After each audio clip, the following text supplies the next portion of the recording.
Hello, my name is Regan McKay, and I am applying for an acting major at the New York campus of the High School Performing Arts Conservatory at AMDA.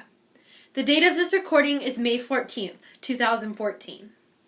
My first selection is Lady Macbeth's monologue from Act 5, Scene 1, from the play Macbeth by William Shakespeare.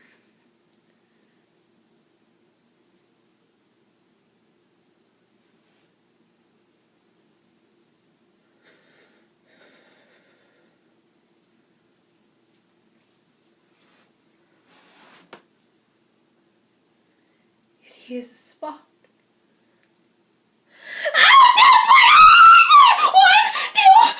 I'm just trying to do it. All this murky. My lord, fie. A soldier? And feared? What need we fear who knows that one none dare call our power to account?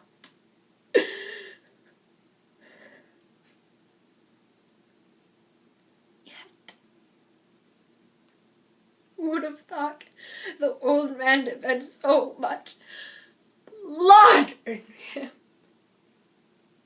The date of 500, wait, where is she now?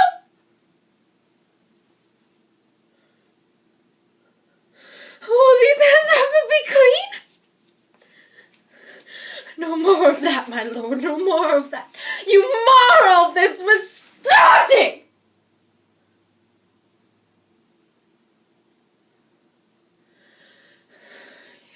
Smell of blood still.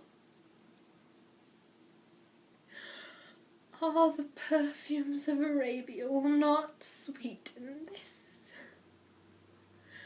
little hand.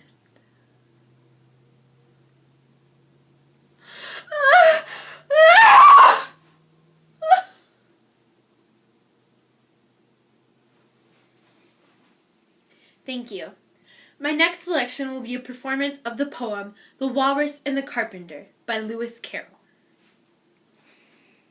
The sun was shining on the sea, shining with all his might. He did his very best to make the billows smooth and bright. And this was odd because it was the middle of the night. The moon was shining sulkily because she thought the sun had got no business to be there after the day was done. "It's very rude of him," she said, "to come and spoil the fun." The sea was wet as wet could be. The sands were dry as dry.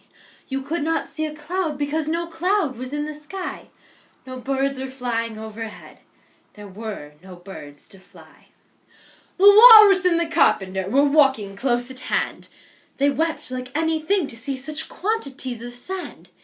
"If this were only cleared away," they said, "it would be grand.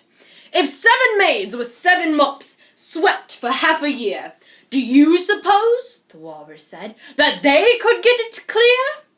"I doubt it," said the carpenter, and shed a bitter tear. "Oysters, come and walk with us," the walrus did beseech. "A pleasant walk, a pleasant talk along the briny beach. We cannot do with more than 4 to give a hand to each." The eldest oyster looked at him, but not a word he said. The eldest oyster winked his eye and shook his heavy head, meaning to say he did not choose to leave the oyster bed. But 4 young oysters hurried up, all eager for the treat. Their coats were brushed, their faces washed, their shoes were clean and neat, which was odd because, they hadn't any feet. And another 4 followed them, and yet another 4, and thick and fast they came at last, and more, and more, and more, all hopping through the frothy waves and scrambling to the shore. The walrus and the carpenter walked on a mile or so, and then they rested on a rock conveniently low, and all the little oysters stood and waited in a row. "The time has come," the walrus said, "to talk of many things, of shoes and ships and sealing wax, of cabbages and kings, and why the sea is boiling hot, and whether pigs have wings." "But wait a bit," the oyster said, "before we have our chat, for some of us are out of breath and all of us are fat." "Now hurry," said the carpenter, and they thanked him much for that. "A loaf of bread," the walrus said, "is what we chiefly need. Some pepper and vinegar besides are very good indeed."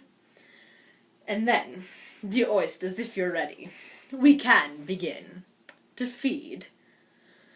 "But not on us!" the oysters cried, turning a little blue. "After such kindness, that would be a dismal thing to do!" "The night is fine," the walrus said. "Do you admire the view?